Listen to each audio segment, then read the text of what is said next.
નમસ્કાર વિદ્યાર્થી મિત્રો, વર્લ્ડ ઇન બોક્સ એકેડમી પર આપ સૌ મિત્રોનું હાર્દિક સ્વાગત છે. હું છું નિકુલ રાવલ. દોસ્તો, આજના લેક્ચરમાં આપણે સંસ્કૃત સાહિત્યના પ્રાચીન ભારતના સમયમાં જેટલા પણ એવા અગત્યના ગ્રંથો લખાયેલા છે અથવા તો એવી સાહિત્યિક કૃતિઓ રચાયેલી છે તો એ કૃતિઓ કોણે લખી આ અંગે આપણે ચર્ચા કરવાની છે. દોસ્તો, ગુજરાતની કોઈ પણ પરીક્ષા હશે, હું તમને ખાતરીપૂર્વક કહું છું કે તમારો આ કોઈ પણ પરીક્ષામાં ઓછામાં ઓછો એક પ્રશ્ન આ લેક્ચરથી કન્ફર્મ થશે. તો હું આશા રાખું છું કે આ આખો લેક્ચર તમે ખૂબ સરસ રીતે એન્જોય કરશો અને એમાં જેટલી પણ વિગત આપવામાં આવેલી છે એ બધી વિગતને યાદ રાખજો. તો આપણો આજનો જે વિષય છે એ શું છે? પ્રાચીન ભારતના સંસ્કૃત સાહિત્યની જેટલી પણ અગત્યની કૃતિઓ કે રચનાઓ કે ગ્રંથો છે આપણે એનો પરિચય મેળવવાનો છે. આપણી ચર્ચા આગળ વધારીએ એ પહેલા world in box academy Bhavnagar શાખા છે, તેમના દ્વારા અત્યારના સમયમાં 2 નવી બેચો ઉપર આયોજનો આગળ વધારી રહ્યા છે, જેમાં એક સ્પેશિયલ બેચ છે એ મુખ્ય સેવિકા માટે મૂકવામાં આવેલી છે, જેનો સમયગાળો મતલબ અભ્યાસનો સમય સાંજે 6 વાગ્યાથી લઈ અને 8:30 વાગ્યા સુધીનો છે. સિલેબસ પ્રમાણે તમામ મુદ્દાઓ, મટીરિયલ, ટેસ્ટ પેપર આ બેચની અંદર સમાવેશ થશે. વધુ વિગત માટે આપ આ નંબર ઉપર સંપર્ક સાધી શકો છો 7575060404. એવી જ રીતે આ જ શાખા જે છે એ વર્ગ 3ની સ્પેશિયલ જનરલ બેચ અત્યારે મૂકેલી છે એમણે, અને એમનો સમયગાળો, બેચનો સમય સવારે 8 વાગ્યાનો છે. એના માટે પણ વધુ વિગત માટે તમે આપેલા નંબર ઉપર કોલ કરી શકશો. દોસ્તો, આવનારા સમયમાં world in box academy Gandhinagar શાખા છે એ 28/4 એટલે કે 28 એપ્રિલના દિવસે સ્પેશિયલ ક્લાસ 3ની બેચ શરૂ કરવા જઈ રહી છે, જેનો સમય બપોરે 1 વાગ્યાથી લઈ અને 5:30 વાગ્યા સુધીનો છે. એવી જ રીતે જીપીએસસી ક્લાસ 1-2ની ફાઉન્ડેશન બેચ જે 2022-23ની પરીક્ષાઓને ધ્યાનમાં રાખીને એમાં કામગીરી કરવામાં આવશે. તો આ સ્પેશિયલ બેચ છે દોસ્તો, આ બેચ છે એ 2 મેના દિવસથી શરૂ થશે, જેનો પણ સમયગાળો છે એ બપોરે 1 વાગ્યાથી લઈને 5:30 વાગ્યા સુધીનો રહેશે. તો દોસ્તો, આ હતી અમારી આવનારા સમયની બેચો અંગેની માહિતી. હવે આપણે જે વાત કરવાની છે એ સંસ્કૃત સાહિત્યિક રચનાઓ અને કૃતિઓ કે ગ્રંથો ઉપર છે. દોસ્તો, જ્યારે નામ સંસ્કૃત સાહિત્યનું આવે એટલે દરેક વ્યક્તિ ભણેલો હોય કે ન ભણેલો હોય પણ ભારતનો વ્યક્તિ હોય એટલે એક નામ તો એ અચૂક બોલે, અને એ નામ એટલે કાલિદાસ, મહાકવિ કાલિદાસ. તો દોસ્તો, કાલિદાસ ગુપ્ત કાળના સમયગાળામાં એમનું એ સમયનું જે કંઈ સાહિત્યિક કૃતિઓ રચાણી છે એ દરેક પરીક્ષાઓમાં પૂછાય છે. તો સૌથી પહેલા આપણે કાલિદાસ વિશે થોડી માહિતી અથવા વાત કરીએ તો ગુપ્ત સામ્રાજ્યનો જે શાસનકાળ છે દોસ્તો, તેમાં આશરે 3જી-4થી સદીમાં આપણને કાલિદાસ જોવા મળે છે, અને એમાં પણ ખાસ કરીને એ મહાન રાજા ચંદ્રગુપ્ત બીજાના રાજ દરબારમાં ઉપસ્થિત પણ રહે છે. તો આ એમની કંઈક ખાસિયત થઈ ગઈ દોસ્તો. સંસ્કૃતની વૈદર્ભી શૈલીના એ પ્રકાંડ સાહિત્યકાર છે. એવું પણ માનવામાં આવે છે કે દોસ્તો એમને સંસ્કૃતની સાથે પ્રાકૃત ભાષામાં પણ સાહિત્ય રચેલું છે, પણ એમની જે ખ્યાતિ છે દોસ્તો એ સંસ્કૃતમાં રચાયેલા એમના જે ગ્રંથો છે એના આધારે થયેલી છે. માન્યતા પ્રમાણે દોસ્તો એમનું જન્મ સ્થળ છે એ ઉજ્જૈન હોય તેવો વિદ્વાનોને અંદાજ છે, અને તેમના પત્નીનું નામ છે વિદ્યોતમા. દોસ્તો, કાલિદાસ વિશે આપ બધા જાણતા હશો કે એ પોતાના જીવનના આરંભિક કાળમાં પોતાનું જીવન છે વ્યર્થ રીતે બગાડી રહ્યા હતા, પસાર કરી રહ્યા હતા. મતલબ એક પ્રકાર એમ કહી શકાય કે મૂર્ખ અવસ્થામાં હતા. પણ વિદ્યોતમા દ્વારા એનું જે અપમાન થયું એના લીધે એને પોતાને લાગી આવ્યું, અને પછી એમણે સાધના કરી અને એ રીતે પ્રકાંડ પંડિત્વ પ્રાપ્ત કરે છે. હવે એમની જે કૃતિઓ જે વિશ્વભરની અંદર પ્રખ્યાત છે, હું તમને ખાસ કહું છું, કાલિદાસની અનેક કૃતિઓ પૈકી 7 અગત્યની કૃતિઓ છે. જો આ 7 કૃતિઓ તમને યાદ છે તો તમારો પ્રશ્ન કન્ફર્મ છે. જો એમના દ્વારા રચાયેલી જે કૃતિઓ છે તેમાં નાટક, મહાકાવ્ય અને ખંડકાવ્ય આવા આપણે 3 ભાગ પાડીએ છીએ. નાટકમાં માલવિકા અગ્નિમિત્રમ, અભિજ્ઞાન શાકુંતલમ અને વિક્રમ ઉર્વશીયમ આ 3 એમના વિશ્વવિખ્યાત નાટકો છે. એમાં માલવિકા અગ્નિમિત્રમ છે દોસ્તો, આ શુંગકાળના અગ્નિમિત્રની કહાની છે, અને માલવિકા અગ્નિમિત્રમ કાલિદાસની પ્રથમ કૃતિ હોય એવું માનવામાં આવે છે. ત્યારબાદ જે અભિજ્ઞાન શાકુંતલમ છે દોસ્તો, આ એમનું વિશ્વભરમાં ખ્યાતિ પામેલું પુસ્તક અથવા તો નાટક અથવા તો એમની કૃતિ છે. બરાબર. વિલિયમ જોન્સે સૌ પ્રથમ વખત આ પુસ્તકનો અંગ્રેજીમાં અનુવાદ કરેલો, અને વિલિયમ જોન્સ એટલે તમને ખ્યાલ હોવો જોઈએ દોસ્તો કે એમણે બંગાળની અંદર એશિયાટિક સોસાયટી છે એની સ્થાપના કરી હતી. ત્યારબાદ મહાકાવ્યોમાં દોસ્તો કુમાર સંભવમ અને રઘુવંશમ એનો સમાવેશ થાય છે. કુમાર સંભવમમાં કાર્તિકેય સ્વામી છે એમનો જન્મ કેવી રીતે થયો, શિવ પાર્વતી એની વાર્તા છે આની અંદર. રઘુવંશમમાં રઘુકુળની તમામ અલગ અલગ રાજાઓ છે એની કહાનીઓ અને એની વંશાવલીઓ વિશે આપણને માહિતી મળે છે. એવી રીતે ખંડ કાવ્યોમાં વિશ્વવિખ્યાત છે મેઘદૂતમ અને ઋતુ સંહારમ. દોસ્તો કેટલાક જે ઇતિહાસકારો છે અને સાહિત્યના જે વિદ્વાનો છે એ મેઘદૂતમને કાલિદાસની સાહિત્યિક રચનાઓની દ્રષ્ટિઓમાં પરિપક્વ કૃતિ માનતા હોય છે. તો આ 7 કૃતિઓના નામ જો આપણે યાદ રહી ગયા તો સમજી લો કે આપણો પ્રશ્ન છે એ કન્ફર્મ થઈ ગયો. ત્યારબાદ દોસ્તો મહાકવિ ભારવી જે છે એમની અગત્યની કૃતિ છે એ છે કિરાત અર્જુનિયમ. દોસ્તો અર્જુનને કેટલાક લોકો લૂંટી લે છે. બાણાવાળી અર્જુન કે જે આટલા મોટા સાહસવીર હતા છતાંય તે એ પોતાના અભિમાનમાં જ્યારે આવે છે તો ત્યારે એનું અભિમાન ઉતારવા માટે ભગવાન શિવ છે એ કિરાતનું સ્વરૂપ લઈને આવે છે અને એમને લૂંટે છે. એની ઉપરની આ કૃતિ છે. મતલબ મહાભારત એ આ કૃતિ જે છે એનો સંદર્ભ રહેલો છે. તેવી રીતે કવિ માઘ છે દોસ્તો એ શિશુપાલ વધ નામની અગત્યનું નાટક છે એ આપણને આપે છે. કૌટિલ્ય વિશે કોણ નથી જાણતું દોસ્તો? વિષ્ણુગુપ્ત અથવા તો ચાણક્ય તરીકે ઓળખાય છે, બરાબર. અને ચંદ્રગુપ્ત જેવા એક સામાન્ય પરિવાર કે બેકગ્રાઉન્ડ ધરાવતા માણસને એ મગધ જેવા રાજ્યનો બહુ મોટો મહારાજા બનાવે છે. તો એમણે જે આ અર્થશાસ્ત્ર નામની કૃતિ લખી છે અનેક એક્ઝામમાં પૂછાઈ ચૂકી છે દોસ્તો. અર્થશાસ્ત્ર છે એમાં મૌર્ય કાળના પ્રશાસનની એ સમયના લોકજીવનની આપણને પૂરી માહિતી મળે છે. દોસ્તો ભારતમાં કૌટિલ્ય દ્વારા રચાયેલો જે આ અર્થશાસ્ત્રનો જે ગ્રંથ છે એ એવો સૌપ્રથમ ગ્રંથ છે દોસ્તો કે જેમાં માત્ર રાજાશાહી અને પ્રશાસનિક બાબતો મતલબ એ તો છે જ, પણ એની સાથોસાથ નાગરિકોના જે સિવિલ રાઇટ્સ હોય છે એનો પણ આપણને ઉલ્લેખ પહેલી વાર ક્યાં મળે છે? અર્થશાસ્ત્રમાં મળે છે. ત્યારબાદ દોસ્તો પિંગળ મુનિએ છંદ સૂત્ર લખ્યું છે જે ગણિત સાથે સંબંધિત પુસ્તક છે. એવી જ રીતે સંસ્કૃતના અત્યંત વિદ્વાન વ્યક્તિ દંડીએ કેટલાક નાટકો આપેલા છે દોસ્તો. એમાં સૌથી વિખ્યાત હોય તો એ છે 10 કુમાર ચરિત. આ મોસ્ટ એમપી છે, આને આપણે ભૂલવાનું નથી. દંડીએ લખ્યું છે 10 કુમાર ચરિત. ત્યારબાદ કાવ્ય આદર્શ અને અવંતી સુંદરી કથા આવી પણ કૃતિઓ આપણને દંડી પાસેથી મળે છે. ત્યારબાદ દોસ્તો ચરક, સુશ્રુત અને માધવ આ 3 વ્યક્તિઓએ એ સમયની અંદર કોઈને કોઈ રીતે શારીરિક બાબતો અથવા તો રોગ છે અથવા તો એના નિવારણ છે એ મુદ્દાઓ ઉપર આપણને ગ્રંથો આપેલા છે. તો ચરકે લખી છે ચરક સંહિતા દોસ્તો. એવી રીતે સુશ્રુત છે એ આપણને સુશ્રુત સંહિતા આપે છે. મતલબ સર્જરી એટલે કે શલ્યક્રિયા છે એની સાથે સંકળાયેલી વિગતો આપણને અહીંયા મળે છે પ્રાચીન ભારતમાં. માધવ આચાર્ય છે એ માધવ નિદાન લખે છે જે રોગ વિજ્ઞાન ઉપર લખાયેલું પ્રાચીન ભારતનું પુસ્તક માનવામાં આવે છે. ત્યારબાદ દોસ્તો ગુપ્તકાળની અંદરના જ કેટલાક વિદ્વાનોમાં પ્રખર વિદ્વાનોમાં સામેલ થાય છે વરાહમિહિર દોસ્તો એક પ્રકારે જ્યોતિષ સાથે સંકળાયેલા છે, ખગોળ સાથે સંકળાયેલા છે અને તમને જાણીને નવાઈ લાગશે ભૂગર્ભ વિજ્ઞાન સાથે પણ એમણે પોતાની જે નોલેજ છે એ ડેવલપ કરેલી છે. પંચ સિદ્ધાંતિકા મોસ્ટ એમપી પંચ સિદ્ધાંતિકા નામનો ગ્રંથ આપણને આપે છે વરાહમિહિર.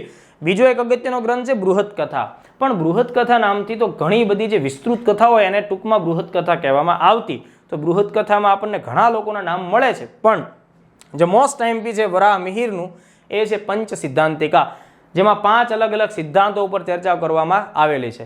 દોસ્તો વરાહમિહિર ભૂકંપની આગાહી કરી શકાય એવું નોલેજ પણ ધરાવતા હતા.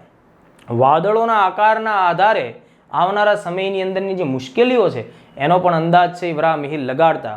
ભૂગર્ભમાં રહેલું જળ છે એની અંગેની માહિતી પણ વરાહમિહિર આપી શકતા. તો આ આખી બાબત થઈ. ત્યારબાદ આર્યભટ્ટ એટલે દોસ્તો ખગોળ અને ગણિતની અંદરનું ખૂબ મોટું નામ દોસ્તો. જ્યોતિષ પણ એ એટલું જ સારું જાણતા અને એમની જે ઉપલબ્ધિઓ છે દોસ્તો એટલા માટે જ ભારત સરકારે 1975માં જે પોતાનો પહેલો ઉપગ્રહ લોન્ચ કરાવેલો એનું નામ આપણે આર્યભટ્ટ રાખેલું છે. એમની મહાન કૃતિ દોસ્તો એ છે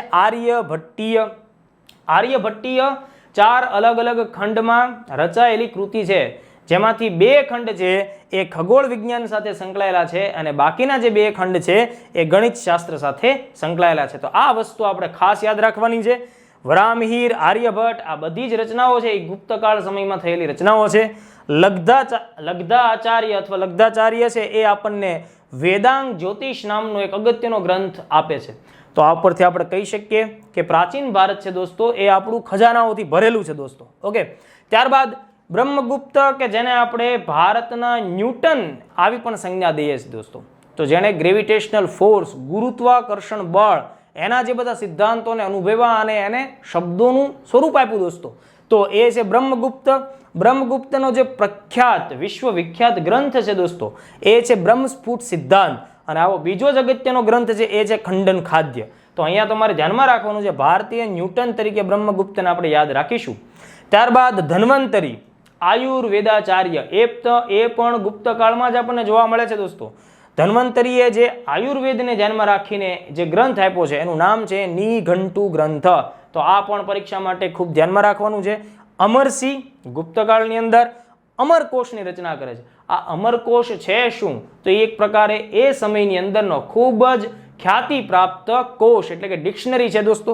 ત્યારબાદ વિષ્ણુ શર્મા પંચતંત્ર લખે છે અને પ્રાણીઓને, પક્ષીઓને, અલગ અલગ ઝાડ છે એને વાચા આપે છે પોતાના લખાણમાં, અને એના આધારે એ એક પ્રકારે એથિક્સ શીખવે છે, સમાજને નીતિશાસ્ત્ર શીખવે છે. તો એ રીતે વિષ્ણુ શર્માનું આ જે પંચતંત્ર છે દોસ્તો, એક પ્રકારનો નીતિશાસ્ત્ર સાથે સંકળાયેલો સામાજિક ગ્રંથ આપણે કહી શકીએ છીએ. તો આ બહુ અગત્યનો ગ્રંથ છે પંચતંત્ર. તમે જુઓ પૂછાયેલા પ્રશ્નો જુઓ તમે, અનેક વખત તમને પંચતંત્ર પૂછવામાં આવેલું છે.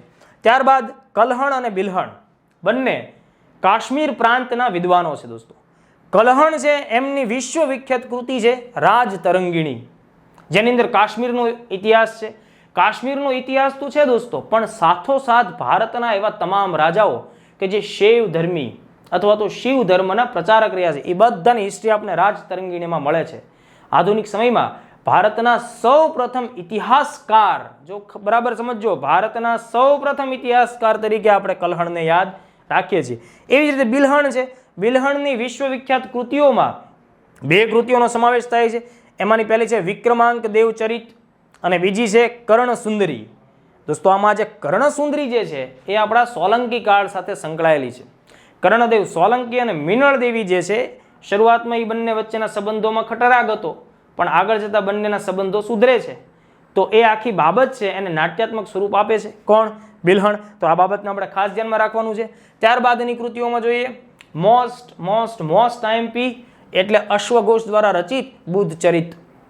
ભગવાન બુદ્ધ જે છે એમના જીવન સાથે સંકળાયેલા જે મોટાભાગના ગ્રંથો છે એ બધા પાલી ભાષામાં લખાયેલા છે દોસ્તો. પણ યાદ રાખો, અશ્વઘોષે બુદ્ધચરિત સંસ્કૃતમાં લખી છે. તો બુદ્ધચરિત ખૂબ આઈએમપી પુસ્તક છે, અને આપણે કોઈ પણ પ્રકારે ભૂલવાની નથી થતી. અશ્વઘોષ જેનો અવાજ ઘોડા જેવો છે, એટલે અશ્વઘોષનો મિનિંગ આ પ્રકારે થશે.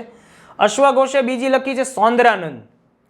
તો એ પણ કહાની ભગવાન બુદ્ધના જીવન અને એની સાથે સંકળાયેલા પાત્રોની આસપાસની જ કહાની છે, એને જેમાં એને વણેલી છે. તો આ બે કૃતિ આપણે યાદ રાખશું. ત્યારબાદ સાતવાહન કાળમાં આપણને મળે છે કવિ હાલ દ્વારા લખેલું જે ખ્યાતિ પ્રાપ્ત જે એનું સર્જન છે એ છે ગાથા સપ્તશતી.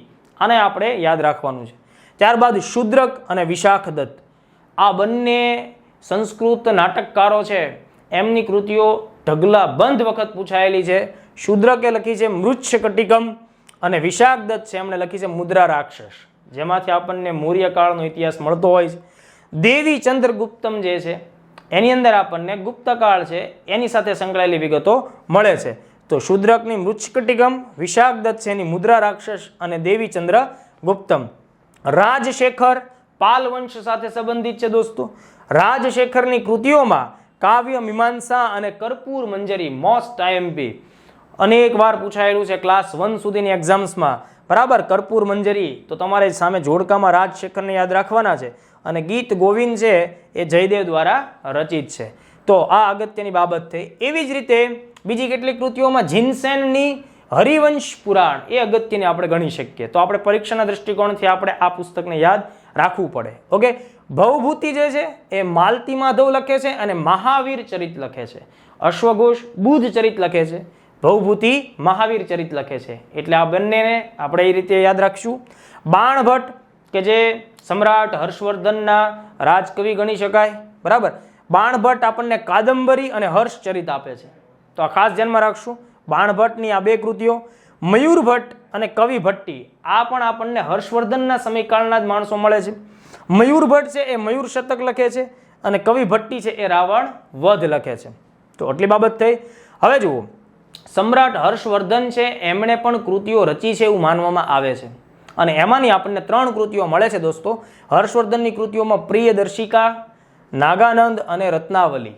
બરાબર, આ 3 છે એ ખૂબ આઈએમપી છે, આ પણ વારંવાર આપણને પૂછાય છે. હર્ષવર્ધનની 3 કૃતિઓમાં પ્રિયદર્શિકા, નાગાનંદ અને રત્નાવલીનો સમાવેશ થાય છે. દોસ્તો આ જે રત્નાવલી છે એનું જે મુખ્ય પાત્ર છે રત્નાવલી, એ જ્યારે સમુદ્રમાં ખોવાઈ જાય છે અને એ પછી અલગ સમુદાયને મળે છે ત્યારે એ લોકો એનું નામ રાખે છે સાગરિકા. એટલે સમુદ્રમાં ખોવાઈને પછી મળે છે સાગરિકા. તો આપણી જે ભારત છે ને, ભારત પાસે અત્યારે DRDOએ એક મિસાઇલ પણ તૈયાર કરેલી છે જે જળમાંથી પ્રહાર કરે છે જમીન ઉપર. એનું નામ છે સાગરિકા અથવા એનું બીજું નામ છે K-15. એનો સોર્સ એ સાગરિકા નામ રાખવા પાછળની કહાની આપણને અહીંયા રત્નાવલીમાંથી મળે છે. ત્યારબાદ દોસ્તો તમે અવારનવાર ઇતિહાસમાં વાંચ્યું હશે કેટલીક પ્રશસ્તિઓ. તો એમાં હરિસેન છે ને એમણે સમુદ્રગુપ્ત, ગુપ્ત સમ્રાટ સમુદ્રગુપ્ત છે એની ખૂબ જ વાહવાહી કરતી પ્રશંસા છે એ લખી છે. અને એ આપણને પ્રયાગની અંદર પથ્થર ઉપર, સ્તંભ ઉપર ઉત્કીર્ણ થયેલી આપણને જોવા મળે છે, જેને આપણે ટૂંકમાં પ્રયાગ પ્રશસ્તિ કહીએ છીએ. તો આ પ્રયાગ પ્રશસ્તિ છે એ રચના તૈયાર કરનાર લેખક કોણ છે? હરિસેન છે. એવી જ રીતે દોસ્તો આપણને ચાલુક્ય વંશ, બાદામીના ચાલુક્ય વંશમાં ખૂબ પ્રતાપી રાજા મળે છે પુલકેશિન દ્વિતીય. ઓકે, એમની જે યશોગાથા અથવા એમની જે કીર્તિ છે એ લખે છે કોણ? રવિ કીર્તિ નામના એના કવિ. બરાબર, એમના દરબારી કવિ રવિ કીર્તિ.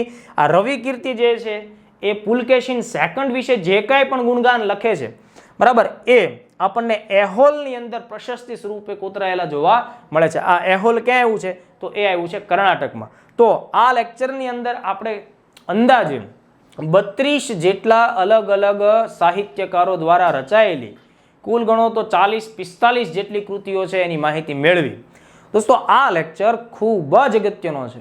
અચૂક આ લેક્ચરને જોવાનો, વારંવાર જોવાનો, તમારા મિત્રો સાથે પણ એને શેર કરજો. અને આ લેક્ચર જોયા પછી તમને મતલબ કેટલું નવું જાણવા મળ્યું છે એ અમને અચૂક કોમેન્ટમાં જણાવજો. વધુ માહિતી, વધુ અગત્યના ટોપિક સાથે નિયમિત રીતે આપણે મળતા રહેશું. જય હિન્દ, જય ભારત.